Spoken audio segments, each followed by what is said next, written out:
पंचकुला में सामूहिक सुसाइड का एक मामला सामने है। लोग हैरान है कि एक ही परिवार के 7 लोगों ने सुसाइड क्यों किया। शुरुआती जांच में कर्ज का एंगल सामने आया, लेकिन छोटे बच्चों को कैसे जहर खाने के लिए बनाया गया या कैसे जबरदस्ती उनको जहर खिलाया गया, पूरा मामला क्या है देखिए।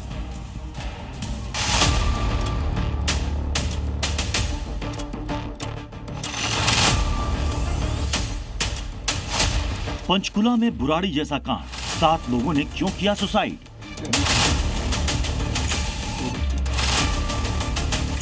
मां सुसाइड या हत्या, सुसाइड नोट में क्या लिखा।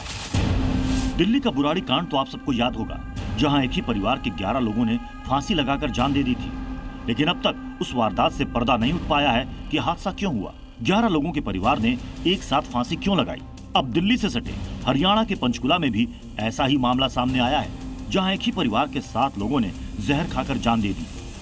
7 लोगों का शव कार में पड़ा था, लेकिन जैसे ही लोगों की नजर कार पर पड़ी और मामले का खुलासा हुआ तो पूरे देश में हड़कंप मच गया, क्योंकि मां सुसाइड की ऐसी खबरें आम नहीं होती। राजधानी देहरादून का ये थाना कैंट क्षेत्र है और तस्वीर आपको ये दिखा दें कि जो मृतक परवीन मित्तल थे वो यहीं पर 2022 में रहते थे और किराए पर रहते थे। फिलहाल ना तो इस अब घर का मकान मालिक यहाँ पर है, क्योंकि ये घर पहले किसी और का था, इसको बाद में बेच दिया गया। लेकिन जिस तरह से पड़ोसियों ने बताया कि उनका पूरा परिवार यहीं पर रहता था और यहीं पर वो करीब 3 से 4 साल रहे थे। बस पड़ोस के नाते जितना जानना चाहिए उतना ही था। अच्छे थे बेचारे स्वभाव के, माता पिता थे, उनकी सेवा करते थे। माँ तो कुछ काम करती नहीं थी, बहू करती थी सेवा। बच्चों को स्कूल छोड़ने जाना, लेने जाना, सब अपने आप करती थी। पंचकुला का मामला भी बुराड़ी जैसा था, जहां सुसाइड के बाद एक बुक मिली थी और पंचकुला में मौके पर कार से सुसाइड नोट मिला है।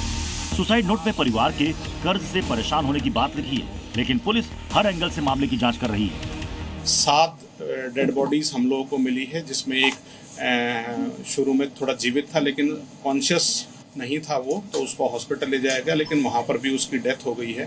प्रिलिमिनरी इंक्वायरी में हम लोगों ने उनकी फॉरेंसिक साइंस टीम से इन्वेस्टिगेशन करवाई है।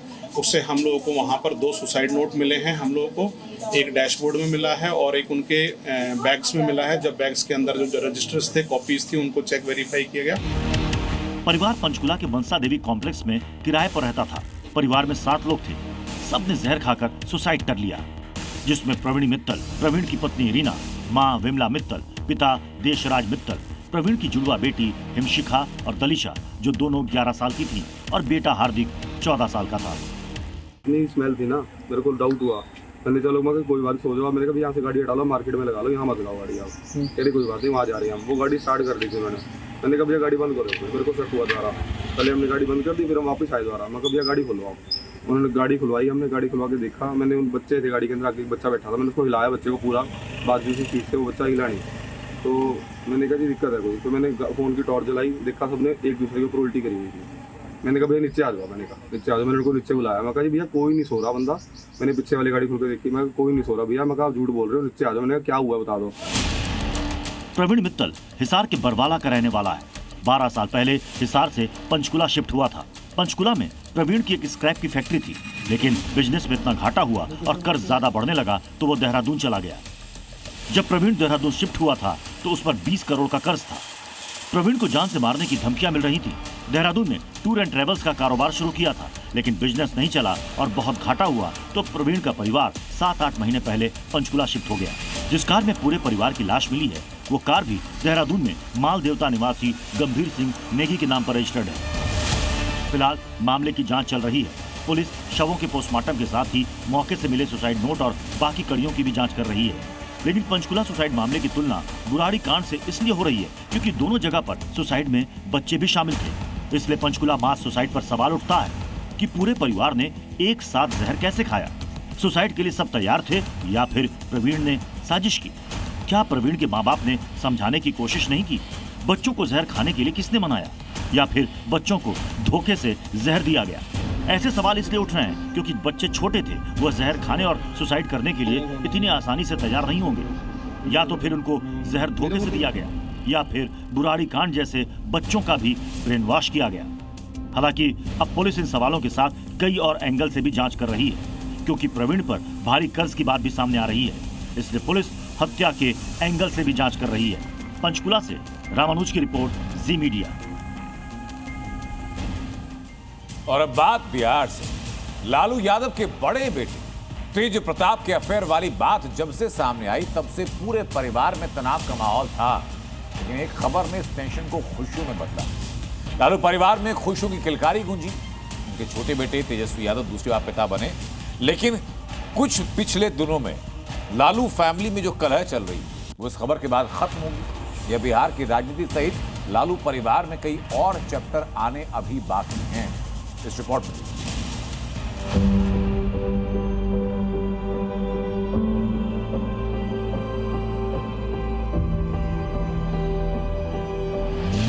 लालू फैमिली में नया मेहमान।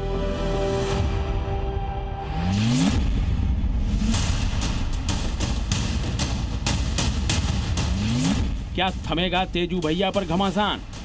तेज प्रताप यादव के रिलेशनशिप वाली पोस्ट के वायरल होने के बाद लालू यादव के परिवार में जमकर फैमिली ड्रामा देखने को मिला। पहले तेज प्रताप यादव ने सोशल मीडिया पर अनुष्का यादव के साथ 12 सालों के प्यार का ऐलान किया और फिर अकाउंट हैक होने की बात कहकर पोस्ट को डिलीट भी कर दिया। लेकिन लालू ने तेज प्रताप की प्यार वाली पोस्ट के बाद न सिर्फ उन्हें पार्टी से निकाल दिया बल्कि परिवार से भी दूर कर दिया। लेकिन 24 घंटे के बाद ही लालू परिवार का कुनबा बढ़ गया। हालात बदल गए। तेजस्वी यादव पिता बन गए, तेज प्रताप चाचा बन गए और लालू प्रसाद यादव दादा बन गए।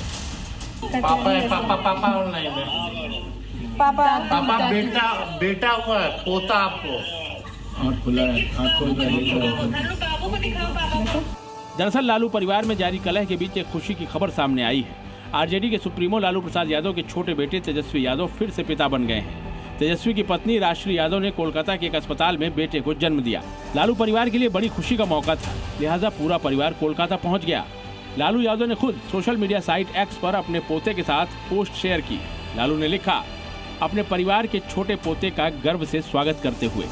कोलकाता में इस खुशी की घड़ी में पूरा परिवार साथ नजर आया। लालू प्रसाद यादव, राबड़ी देवी, मीसा भारती, तेजस्वी यादव, राष्ट्रीय यादव, लेकिन कोई नजर नहीं आया तो वो थे तेज प्रताप यादव। देखिए इस पे तो पहले ही सारी बातें आ गई हैं और ये उनका निजी मामला है। इस पे हम लोगों का टिप्पा टिप्पणी करना जो है वो खास बात है। हालांकि राष्ट्राध्यक्ष जी ने, लालू जी ने जो स्टैंड दिया है वही बात है। तो क्या माना जाए, क्या लालू यादव ने सच में तेज प्रताप यादव को अपने परिवार से अलग कर दिया है? ये सवाल इसलिए क्योंकि लालू की बड़ी बहू ऐश्वर्या लालू फैमिली पर बड़े आरोप लगा रही हैं। ऐश्वर्या का कहना है कि लालू फैमिली का ये ड्रामा स्क्रिप्टेड है। उनसे पूछिए कि जब मेरी जिंदगी बर्बाद करने की क्या जरूरत थी। उनसे पूछिए जब हमको मारा गया, पीटा गया तो उनका सामाजिक न्याय कहाँ था। उनसे पूछिए कि मेरा क्या होगा। अब तो बोल रहे कि बेटे को निकाल दिया, बोल रहे भाई को निकाल दिया, मेरा क्या होगा उनसे ये पूछिए। क्यों हमको मारा गया, क्यों हमको बोला गया कि ये करती है, ये होता है, ऐसा होता है, वैसा होता है। उनसे सवाल पूछे कि मेरा क्या होगा। लालू परिवार का फैमिली ड्रामा 48 घंटे बाद सच से सामना।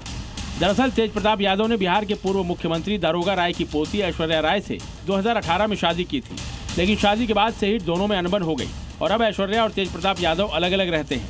अब तो मामला तलाक तक पहुंच गया है। तलाक के इसी मामले में 29 मई को फैमिली कोर्ट में सुनवाई होनी है।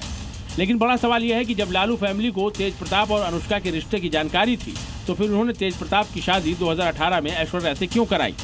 तेज प्रताप ने जिस तरह से तलाक होने से पहले दूसरी लड़की से अपने संबंधों को कबूला है, उससे कोर्ट में लालू परिवार को झटका लग सकता है। अगर ऐश्वर्या इसकी शिकायत विधानसभा अध्यक्ष से करती हैं तो तेज प्रताप यादव की विधायकी भी जा सकती है। अगर तेज प्रताप ने अनुष्का यादव से शादी कर ली है तो हिंदू मैरिज एक्ट के तहत बिना तलाक लिए दूसरी शादी करने पर उन्हें सजा भी हो सकती है। ब्यूरो रिपोर्ट, जी मीडिया। तेज प्रताप यादव मामले में एक बड़ी खबर भी सामने है। अनुष्का के भाई आकाश यादव ने लालू परिवार पर आरोप लगाया तेज प्रताप के साथ गलत हुआ। ये आकाश कह रहे हैं मैं तेज प्रताप यादव के साथ खड़ा हूं, मेरी बहन के साथ अन्याय नहीं होना चाहिए। अनुष्का यादव के भाई ने आरोप लगाया कि तेज प्रताप की पहली शादी के वक्त पूरा परिवार क्यों चुप था। आप बुजुर्ग हैं, आप गार्जियन समान हैं। बीइंग अ गार्जियन बात करना है, नॉट बीइंग अ पॉलिटिशियन हमको बात करना है। हमारी बहन है, हम एक भाई हैं, हम अपने भाई का कर्तव्य का पालन कर रहे हैं। तेज प्रताप यादव पे आज मुसीबत आ पड़ी है। पूरे बिहार के लोगों से नहीं, आरजेडी के लोगों के द्वारा उनको गाली दिलवाया जा रहा है। उस व्यक्ति के लिए आकाश यादव आज खड़ा है। जैसे वो व्यक्ति हमारे लिए लड़ा है, आज समय आया है कि आज हम उनके लिए लड़ें और लड़ेंगे। लेकिन जब तेज प्रताप की शादी हुई, उस शादी के बाद उनका तलाक भी हुआ और उस समय में यह कहा गया कि आकाश यादव उसमें विलेन बन गए। मैं यही तो कह रहा हूँ कि जब डाइवोर्स हुआ भैया, उस डाइवोर्स के दिन शाम के 7 बजे मैं गया 10 नंबर में, तेज भी अपना मोबाइल ऑफ करके सब निकल गए थे रांची। और यहाँ पे षड्यंत्र था कि आकाश भी गया होगा साथ में, तो आकाशे पे भार फोड़ो और हम लोग बचो। आप भैया, अगर मैं आपका बेटा हूँ और मेरी शादी आपने मेरे मामा के कहने पे कहीं कर दिया और लड़की गलत निकल गई या लड़का गलत निकल गया, तो आप पहले किसको टच करेंगे बताइए। ये बिहार की जनता से हम सवाल करना चाहते हैं। वो कौन लोग थे जो आज तक उजागर नहीं हो पाए?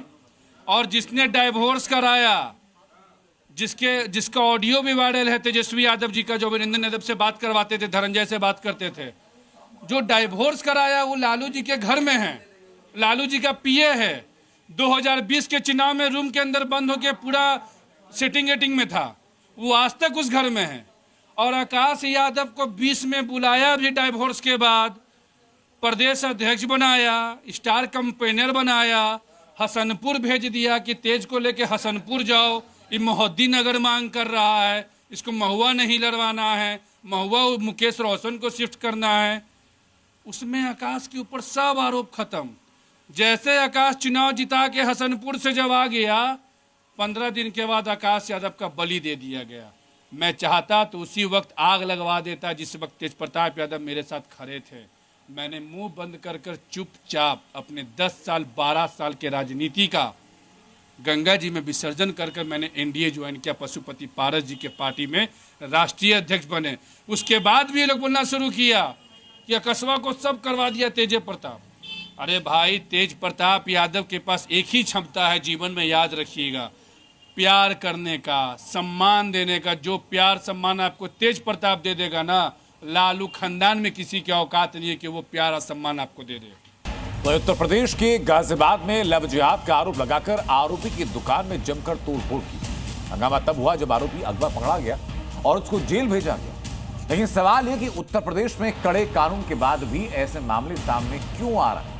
गाजियाबाद में जिस मामले को लेकर हंगामा हुआ, अब तक उसमें क्या हुआ, पुलिस क्या कर रही है, अपडेट दी।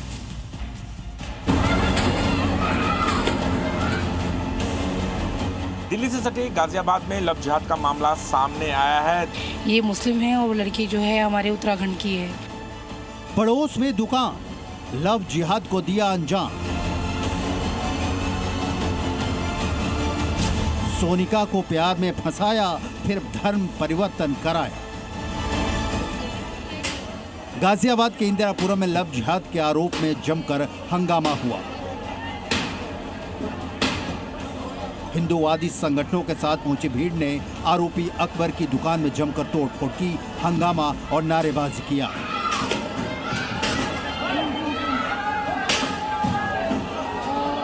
दरअसल इस विवाद की शुरुआत तब हुई जब 2 दिन पहले लड़की के परिजनों ने थाने में शिकायत दी कि जिसमें मुस्लिम युवक अकबर पर आरोप लगाया गया है कि अकबर ने सोनिका को बहलाया फुसलाया, फिर प्यार के जाल में फंसाकर धर्म परिवर्तन कराया और भगाकर शादी करने का आरोप लगाया। दिल्ली से सटे गाजियाबाद में लव जिहाद का मामला सामने आया है। दरअसल कल देर शाम इंदिरापुरम इलाके में इस जनसेवा केंद्र में भारी संख्या में हिंदू संगठन के लोग पहुंचे और तोड़फोड़ की। तोड़फोड़ करने के पीछे वजह ये बताई जा रही है कि जनसेवा केंद्र को अकबर नाम का एक लड़का चलाता था और इसी जनसेवा केंद्र के साथ में ये जो आप दुकान देख रहे हैं ब्यूटी पार्लर है, और जो ब्यूटी पार्लर लड़की चलाती थी उसके साथ उसका अफेयर हो गया। अफेयर के बाद अकबर उस लड़की को लेकर फरार हो गया, जिसके बाद परिवार वालों ने पुलिस में शिकायत दी और हिंदू संगठन से मुलाकात की। उसके बाद हिंदू संगठन यहाँ पर पहुँचे और अकबर की जो दुकान है यहाँ पर तोड़फोड़ की है। पुलिस में शिकायत दी गई। पुलिस ने इस पूरे मामले में मुकदमा दर्ज कर छानबीन शुरू कर दी है, मुकदमा दर्ज किया गया है। अकबर और सोनिका की दुकान आसपास में ही है। अकबर ने सोनिका से बातचीत शुरू कर दोस्ती बढ़ाई और बहला फुसलाकर शादी कर ली। दरअसल सोनिका उत्तराखंड की रहने वाली है और गाजियाबाद में ब्यूटी पार्लर चलाती है। और जब घर वालों ने शादी की बात की तो सोनिका ने अकबर से शादी के बारे में बताया, जिसके बाद घर वाले शॉक्ड हो गए और जब बात करने पहुंचे तो अकबर सोनिका को लेकर फरार हो गया। रिसेंटली लड़की ने बताया, जब उसकी मदर और जगह लड़के वगैरह उनके लिए ढूंढ रही थी तो उन्होंने बोला कि मम्मी मेरे लिए लड़की मत ढूंढो, मैं ऑलरेडी मैरिड हूँ। तो घर वालों को बहुत शॉकिंग हुआ। इनफैक्ट मेरे को तो ये भी सुनने में आया है शायद उसके फादर को हार्ट अटैक भी आया है बात सुनने के बाद, क्योंकि हम लोग जो हैं उत्तराखंड के पहाड़ी लोग हैं और हम लोगों में तो ये बहुत बहुत बड़ी बात है। कर लेती किसी अदर कास्ट में कर लेती, मतलब हिंदू में करती, बिहारी या कोई भी कास्ट होती, राजस्थानी, हिमाचली, कोई पे चलता, बट ये तो बिल्कुल ही इंटर कास्ट तो हो गया ना। तो ये तो हमारे लिए तो बहुत ही, क्या ही बोलूँ, मतलब हम लोगों से तो नहीं झेला जा रहा है सब। मुस्लिम लड़के ने हिंदू लड़की को भगाया तो मामले ने तूल पकड़ लिया। तोड़फोड़ और हंगामे के बाद पुलिस एक्शन में आई और आरोपी अकबर और उसके परिवार पर शिकंजा कसा। आरोपी अकबर और उसके परिवार को गिरफ्तार कर जेल भेज दिया गया। सोनिका भी पुलिस के पास है। जल्द ही मजिस्ट्रेट के सामने सोनिका का बयान दर्ज किया जाएगा। हालांकि इसी बीच सोनिका ने वीडियो जारी कर अपने और अकबर के लिए प्रोटेक्शन की मांग की है। उनको मुझे धमकियां मिलती आ रही हैं और उनको बंद करके रखा गया है, उनको पकड़ के उन्हें परेशान किया जा रहा है। मैं चाहती हूं कि इसके खिलाफ सख्त से सख्त कार्रवाई की जाए। मैं आपसे ये विनती करती हूं कि आप इसके खिलाफ कार्रवाई करें और मुझे प्रोटेक्शन दें, क्योंकि मैं बहुत डरी हुई हूँ। मेरा पूरा परिवार जो है, मेरे हस्बैंड का परिवार जो है, मतलब मैं और मेरे हस्बैंड सब डरे हुए हैं। इससे पहले भी यूपी के अलावा एमपी, छत्तीसगढ़ समेत कई राज्यों से ऐसे मामले सामने आ चुके हैं जहां मुस्लिम युवक अपनी पहचान छिपाकर हिंदू लड़कियों को बहलाते फुसलाते हैं और फिर प्यार में फंसाकर कन्वर्ट कर शादी कर लेते हैं। इसलिए जब गाजियाबाद में आसपास के लोग और हिंदू संगठनों को परिजनों की शिकायत के बारे में पता चला तो उनका गुस्सा फूट गया और उन्होंने अकबर की दुकान में तोड़फोड़ और हंगामा किया। फिलहाल आगे पुलिस मामले की जांच कर रही है, लेकिन ज्यादातर हिंदुओं के खिलाफ इस जिहादी साजिश का पर्दाफाश होना चाहिए। गाजियाबाद से राजू राज और नीरज की रिपोर्ट, जी मीडिया। बात करते हैं प्रधानमंत्री नरेंद्र मोदी की, जिन्होंने आज पीओके को लेकर बड़ा बयान दिया और इसको लेकर 1947 में हुए का जिक्र किया। इसके अलावा पीएम मोदी ने सबूत गैंग पर भी वार किया। गांधीनगर में किस भूल का पीएम मोदी ने आज जिक्र किया और क्या कहा, उस पर रिएक्शंस क्या हैं, सब कुछ इस रिपोर्ट में आपके साथ।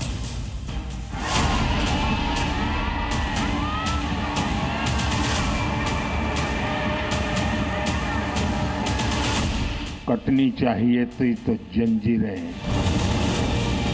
लेकिन काट दी गई भुजाएं। पीओके वापस नहीं आता है तब तक सेना रुकनी नहीं चाहिए। लेकिन सरदार साहब की बात मानी नहीं गई। तीनों बार भारत की सैन्य शक्ति ने पाकिस्तान को धूल चटा दी। ये गुजरात की धरती से पीएम मोदी की हुंकार है। पीएम मोदी ने एक बार फिर से साफ कर दिया कि ऑपरेशन सिंदूर जारी है और अब पीओके की बारी है। पीओके वापस नहीं। गांधीनगर से पीएम मोदी ने पीओके पर अपना रुख तो साफ किया ही, कांग्रेस पर भी बड़ा हमला बोला। 1947 की एक भूल का जिक्र करते हुए पीएम मोदी ने कांग्रेस को घेरा। पहला आतंकवादी हमला कश्मीर की धरती पर हुआ। अगर उसी दिन इन मुजाहिदीनों को मौत के घाट उतार दिया गया होता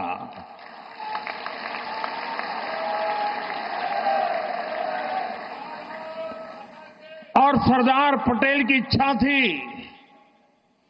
कि पीओके वापस नहीं आता है तब तक सेना रुकनी नहीं चाहिए, लेकिन सरदार साहब की बात मानी नहीं गई। जम्मू कश्मीर में करीब 78 साल पहले एक कबीलाई हमला हुआ था, जो कि करीब 1 साल 2 महीने 1 हफ्ते और 3 दिन के बाद खत्म हुआ। यह वही हमला था जिसने कश्मीर की सूरत बदल कर रख दी थी। इसी हमले की वजह से कश्मीर की धरती पर जन्नत से जहन्नुम बनने की बुनियाद रखी गई थी। इसी हमले की वजह से मुजाहिदीन पैदा हुआ था, जो कि आज तक कश्मीर की फिजाओं में बारूद का जहर घोल रहा है। ये मुजाहिदीन जो लहू चख गए थे, वो सिलसिला 75 साल से चला है। और पाकिस्तान के साथ जब युद्ध का नौबत आई, तीनों बार भारत की सैन्य शक्ति ने पाकिस्तान को धूल चटा दी। वहीं पीएम मोदी के कांग्रेस पर प्रहार के बाद कांग्रेस ने भी पलटवार किया और पीएम के हाल ही के दिनों में दिए बयानों पर कटाक्ष किया। जब देश पर आपदा आई तो कौन क्या कर रहा था? राहुल गांधी क्या कर रहे थे, मल्लिकार्जुन खड़गे जी क्या कर रहे थे और नरेंद्र मोदी क्या कर रहे थे? उनका जिक्र करना मुझे लगता है बहुत मजाकिया हो जाएगा, और ये मजाकिया विषय है नहीं। जिस तरह से वो कभी प्रेम चोपड़ा की तरह, कभी परेश रावल की तरह डायलॉग्स दे रहे हैं साहब, जा जाकर ये सिंदूर है, इसमें रगों में मांग क्या है, खून है, गर्म है, ठंडा है, और गोली खाओ, रोटी खाओ। ये प्रधानमंत्री है, ये प्रधानमंत्री है देश।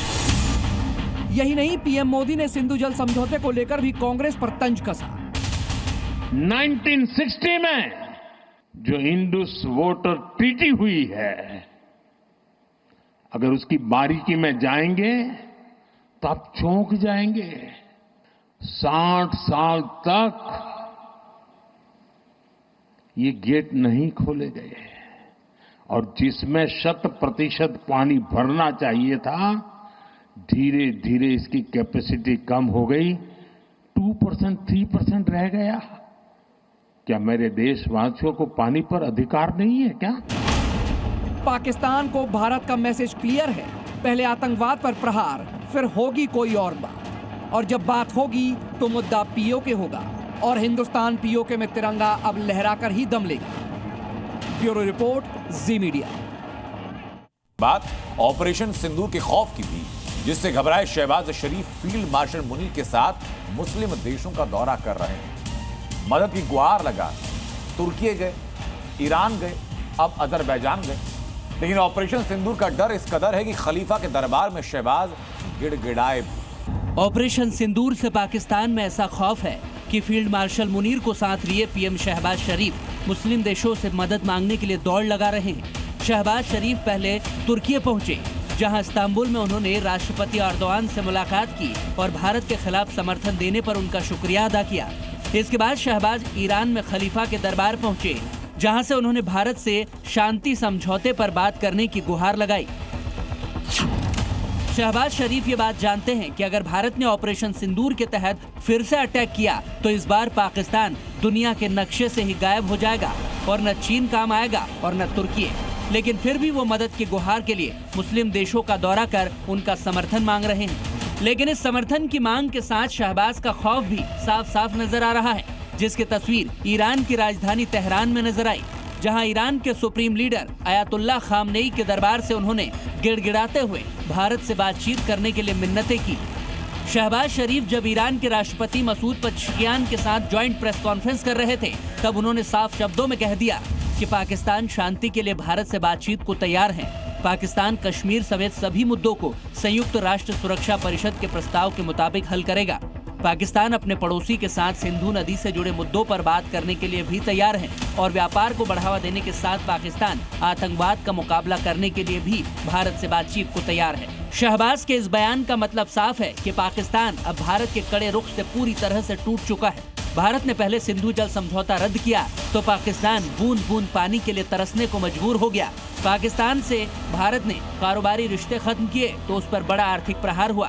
फिर ऑपरेशन सिंदूर के तहत पाकिस्तान के पाले गए आतंकियों के 9 ठिकाने तबाह किए गए, और अब दुनिया के 33 देशों में भारत के डेलीगेशन पाकिस्तान की पोल खोल रहे हैं, और इससे भी वहां हड़कंप मचा हुआ है। दरअसल पाकिस्तान भारत की कूटनीति में पूरी तरह से फंस चुका है। दुनिया जानती है कि पाकिस्तान आतंकिस्तान है, और दुनिया भर के आतंकी संगठनों के लिए पाकिस्तान सबसे सुरक्षित ठिकाना है।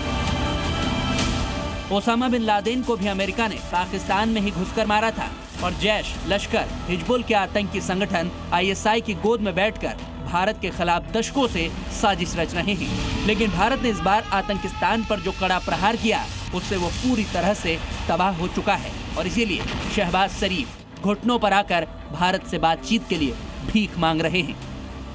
ब्यूरो रिपोर्ट, जी मीडिया।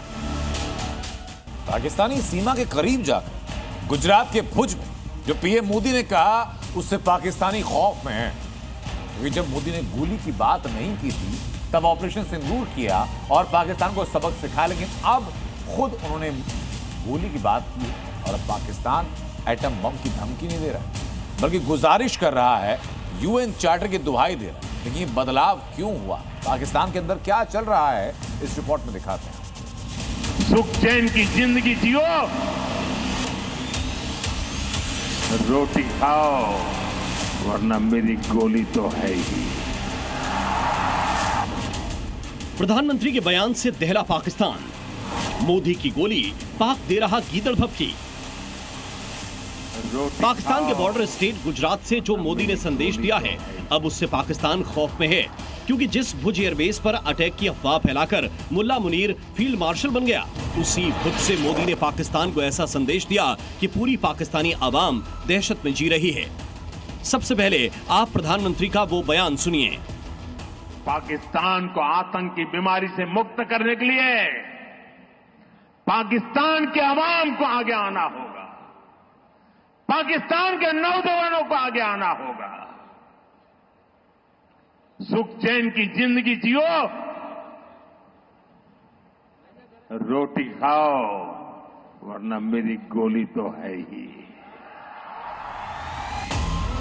ऑपरेशन सिंदूर के बाद पहली बार मोदी पाकिस्तान के बॉर्डर स्टेट गुजरात पहुंचे थे, जहां उन्होंने 2 दिन के दौरे में 70,000 करोड़ से ज्यादा की परियोजनाओं की सौगात दी और पाकिस्तान को उसकी औकात दिखाते हुए उसी भुज से यह संदेश दिया कि जिस भुज को लेकर पाकिस्तानी आर्मी और शहबाज सरकार पाकिस्तानी आवाम को झूठ परोस रही थी, लेकिन अब सोशल मीडिया का जमाना है।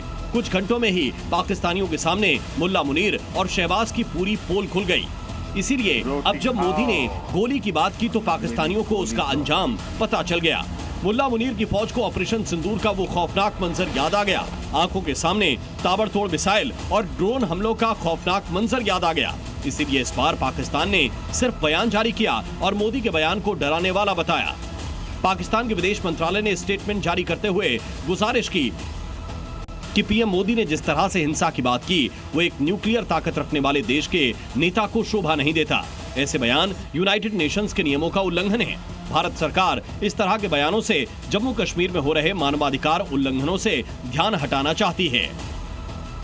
मोदी के इस बयान का मतलब पाकिस्तानियों को पता है, क्योंकि पहलगाम अटैक के बाद भारतीय सेना ने पाकिस्तान को जो घाव दिया है वो उसको कभी नहीं भूलेंगे।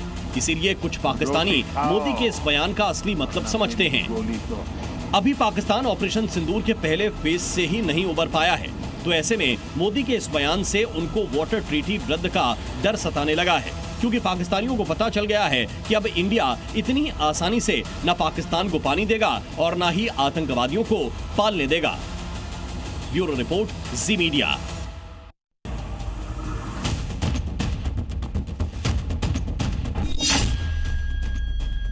दुश्मन सावधान, भारत की शक्तिशाली उड़ान।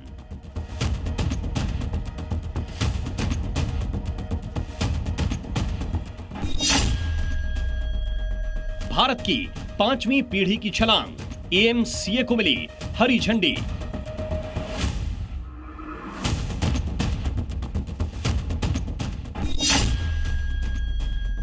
2030 तक स्क्वाड्रन में शामिल AI से लैस सुपरजेट।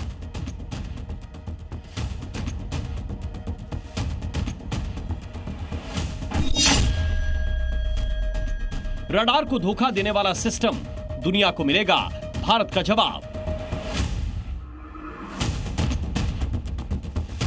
भारत अब अपने आसमान की रक्षा खुद करेगा, वो भी 5वीं पीढ़ी के स्टेल्थ फाइटर से। रक्षा मंत्री राजनाथ सिंह ने भारत के पहले एडवांस्ड स्टील्थ जेट AMCA को हरी झंडी दे दी है। ये न सिर्फ भारतीय वायुसेना की ताकत बढ़ाएगा बल्कि आत्मनिर्भर भारत को भी नई ऊंचाई देगा। ये सिर्फ एक विमान नहीं, ये भारत की आत्मनिर्भरता की सबसे ऊंची उड़ान है। ये सिर्फ मेटल नहीं, ये भारत की मंशा है, मिशन है। 5वीं पीढ़ी के स्टील्थ फाइटर जेट में रडार को चकमा देने वाली स्टील्थ बॉडी, ध्वनि से तेज सुपर क्रूज स्पीड और एआई बेस्ड सिस्टम से लैस होगा। एएमसीए को तैयार करेगी एडीए यानी एरोनॉटिकल डेवलपमेंट एजेंसी, जिसे एचएएल, टाटा, एलएनटी जैसी दिग्गज कंपनियों का भी साथ मिलेगा, जिसके लिए बोली लगेगी, रुचि पत्र जारी होगा और फिर शुरू होगी भारत के सबसे एडवांस्ड फाइटर जेट की असल कहानी। आपको बता दें कि 5वीं पीढ़ी के स्टील्थ फाइटर जेट में एईएसए रडार होगा, जो एक साथ कई लक्ष्यों पर नजर रख सकेगा। साथ ही युद्ध के मैदान में तेज फैसले ले सकेगा, जो ब्रह्मोस जैसे हथियारों से लैस होगा। एएमसीए यानी एडवांस्ड मीडियम कॉम्बैट एयरक्राफ्ट, जो हवा में ही नहीं तकनीक में भी टॉप क्लास होगा। दुश्मन इसकी मौजूदगी से बेखबर रहेगा। एएमसीए का विकास 2 चरणों में होगा। MK1 5वीं पीढ़ी की बुनियादी स्टील्थ क्षमताओं के साथ, जिसके लिए GF414 इंजन का उपयोग होगा। इसका पहला प्रोटोटाइप 2027 तक उड़ान भर सकता है। दूसरे चरण में MK2 उन्नत संस्करण, जिसमें स्वदेशी इंजन और अधिक एआई आधारित तकनीकें होंगी। ये 2030 के बाद तैयार होगा। 2030 तक जब एएमसीए की पहली स्क्वाड्रन उड़ेगी तो ये सिर्फ उड़ान नहीं होगी, बल्कि होगा आत्मनिर्भर भारत के सपने का साकार होना, जो दिखाएगा कि भारत अब रक्षा के क्षेत्र में निर्भर नहीं, निर्णायक बन चुका है। Bureau report.